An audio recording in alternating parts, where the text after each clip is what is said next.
وأن أخذ البنت من بيت أبيها إلى بيتك إنما هو ميثاق غليظ.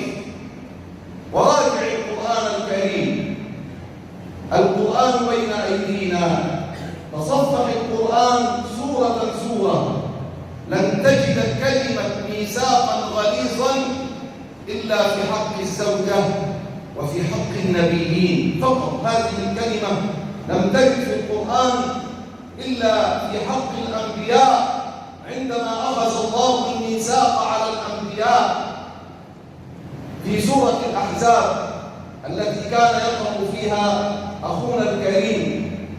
في سورة الأحزاب يقول الله تعالى: وإذ أخذنا من النبيين ميثاقهم ومنك ومن نوح وإبراهيم وموسى وعيسى ابن مريم وأخذنا منهم ميثاقا غليظا. ميثاق قوي أخذه الله من الأنبياء.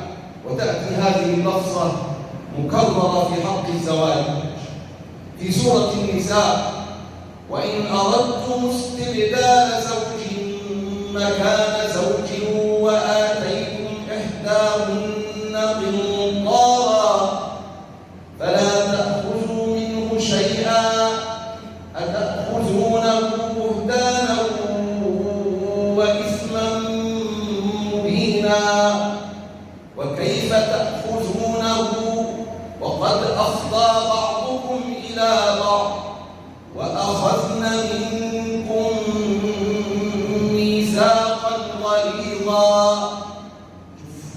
عندما جلس أبوها على مائدة الزواج وجلست أنت أو جلس أبوك وكيلا عنك أو جلس أخوك وكيلا عنك وجيء بالمأذون ووضعت يدك في يد أبيها وقال المأذون صيغته المعروفة: زوجني زوجتك ابنتي فلانة، وقال الزوج قبلت، ووضع على يد الزوج والأب منديل يغطي الكفين.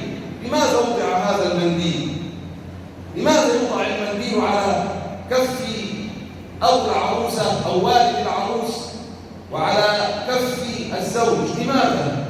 هذا دلالة على الستر، كأنه يقول للزوج: استرنا ولا تفضحنا بين الناس، إن أخذت بنتي فكن أمينا عليها واستر عليها ولا تعرضنا للفضيحة. هذا هو معنى المنديل. ولذلك يقوم أحد الشباب ويخطفه بسرعة: يا أخي سيبه شوية عشان يشعر بالستر، واخد بالك؟